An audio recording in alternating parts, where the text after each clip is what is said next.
Bonjour, bonjour peuple congolais. Aujourd'hui, nous sommes le 26. Notre président Félix Antoine, il se trouve en Angola. Pour quelle raison il cherche la paix à son pays, RDC? Voilà peuple congolais, notre président se retrouve actuellement.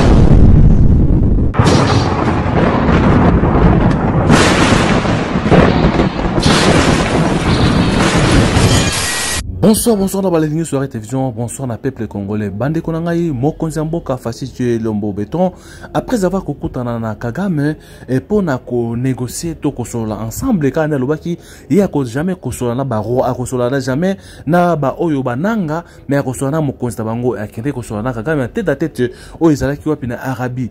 Bande ko après komona mokonzi mboka kosola tête à tête na Kagame na Arabie esika bazalaki kosola basololi kitoko parce que mokonzi mboka posa ya koluka kimia parce que bakomi polémique par rapport au mokonzi mboka akoko négocier kosola jamais na Kagame et comme polémique bato balobi menasuka mokonzi pona kimia ya mboka na ye ayi kosola na Kagame. Bande konanga est-ce que ça mabe pona koluka kimia na mboka na ye congolais amona place mabete mais les basololi bamoni ke boye mokonzi yake pona ni alobaki ko jamais kosola na Rwandais mais asona Rwandais asoli parce que yene kolo e babitumba ba M23 ba FCC bangoto. Bande konanga lelo oyo le 23 Kolo Angola.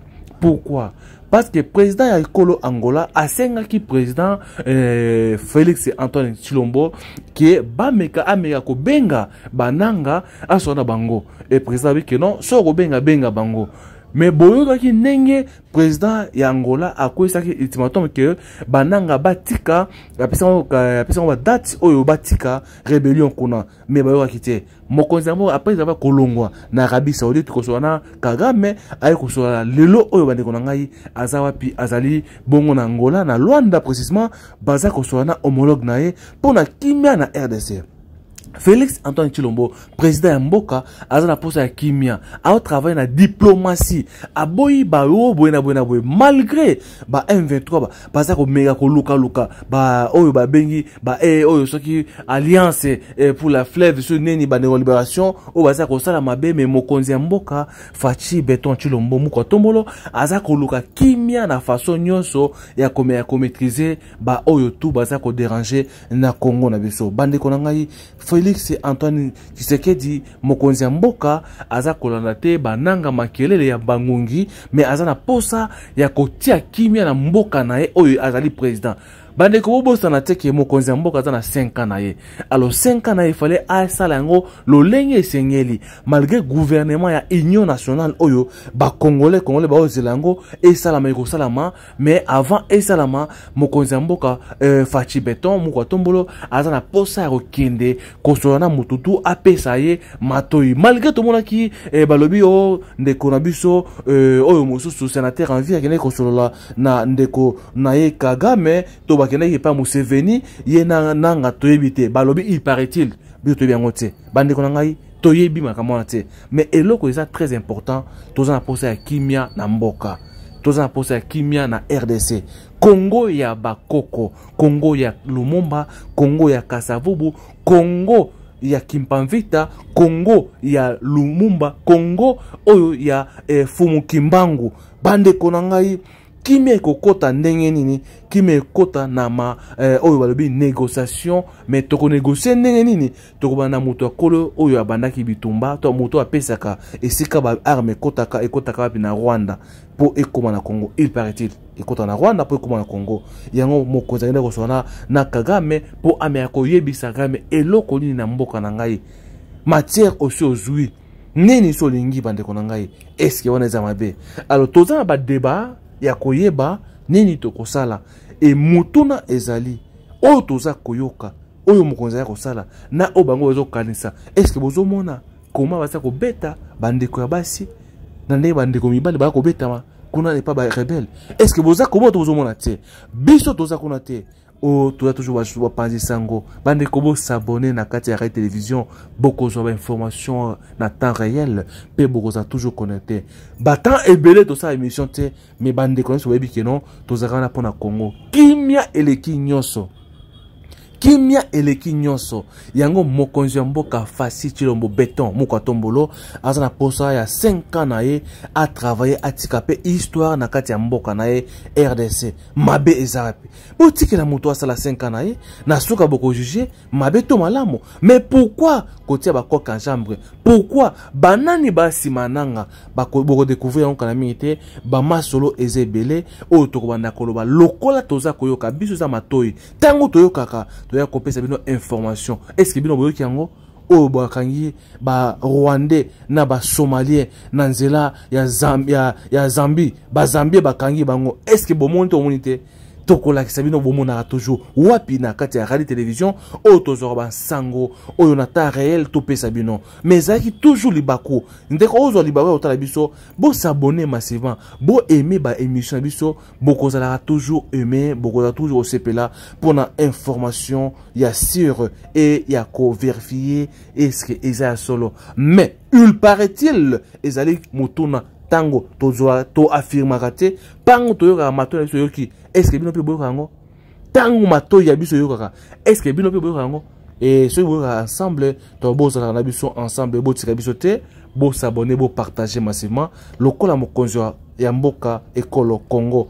Faci Béton Tshilombo Mukwa Tombolo akoloka kimia biso pe toluka ba information ba oyo baza kobundisa baza kobunda ba congolais koboma congolais to ko pesa ba congolais santé est-ce que ba banque ya Congo esali bino nini tolanda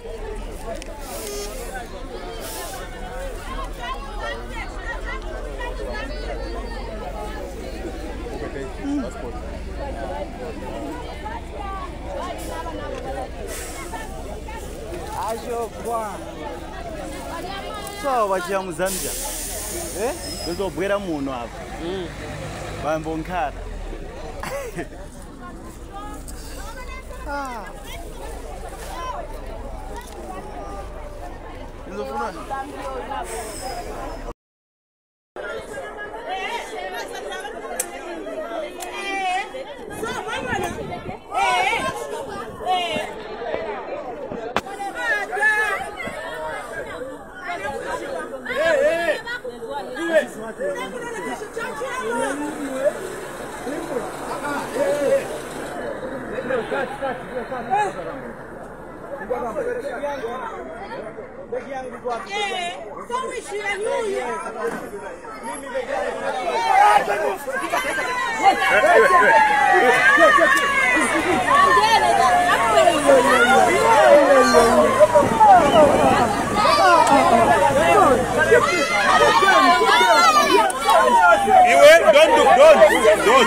We'll shoot you the moment we start. We are going to shoot you. How many are you? How many are you? How many? What? 50? Okay. No problem.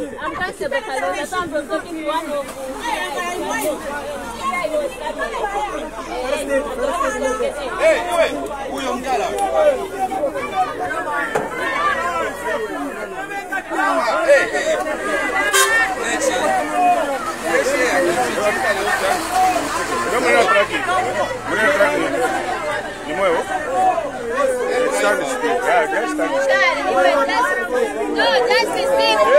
Sit down inside. Sit down inside. Sit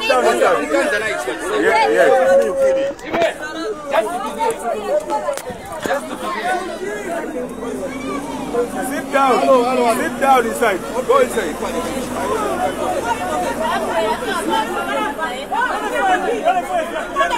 You can sit down. Come back. Go inside. Sit down.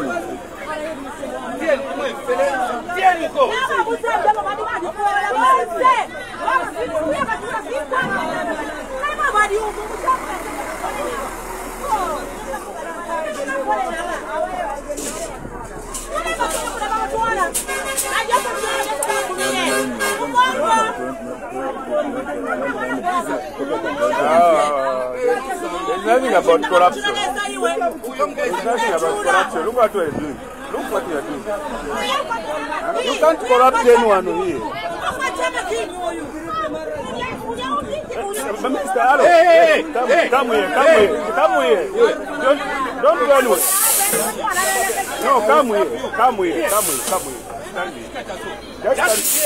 No, you just stand there. What's your problem? What? So you think all the officers they are corrupt? That's what they're saying. That's what I'm telling you. Hey.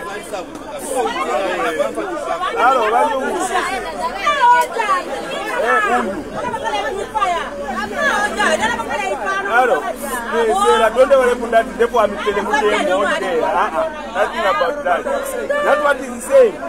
Can I give the officer something that I start going? So don't see what he's going about. Yes.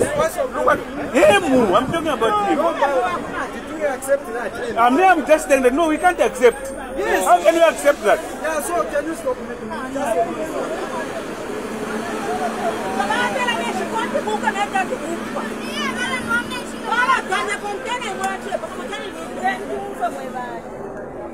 Radi TV ne makambo 2024 biso nyonso mingi Radi TV to s'abonner chaîne na biso ya kitoko chaîne na biso ya malamu so lingozo makambo nyonso ya RDC na Radi TV. Merci mon ami Emmanuel à Irlande chaîne ya kitoko sale biso Radi TV mingi to s'abonner to sala wana so lingozo makambo nyonso ya Congo. Politique, sport, théâtre, musique, Mamounia ya Congo, Radi TV, Azana Pona ba Congolais, tout, boza partout au monde, sur le bala étranger, au bala mondial, au bala ouest africain, au bala boye, yebisa mobali na yo, yebisa mwasi na yo, ata la famille Radi TV, aïe mamambo kanabino, ouais on est makani, on est ba chaîne kilelo. Bah chaîne vraiment il y a qui les lots quoi tout bien de la rente na Radi TV tout de la rente tout la musique tout de la rente na Radi TV pour Radi TV ne makambo pour Radi TV ya ngombe ya sika na comme ya sika ça na Radi TV mani mon ami merci d'ailleurs Tobi si Prince d'Angola Balobi, vous s'abonner, tous s'abonner massivement à Radi TV quoi. Toujours à news et puis basango ya mboka na ndenge ya boyenge bene ya bosolo quoi. Donc on a singi bino ba nyonso bolinganga. Bolandanga na Radi TV. Abonnons-nous. Mbali boso boyoka. Abonnons-nous. C'est Radi TV quoi. Aïbo.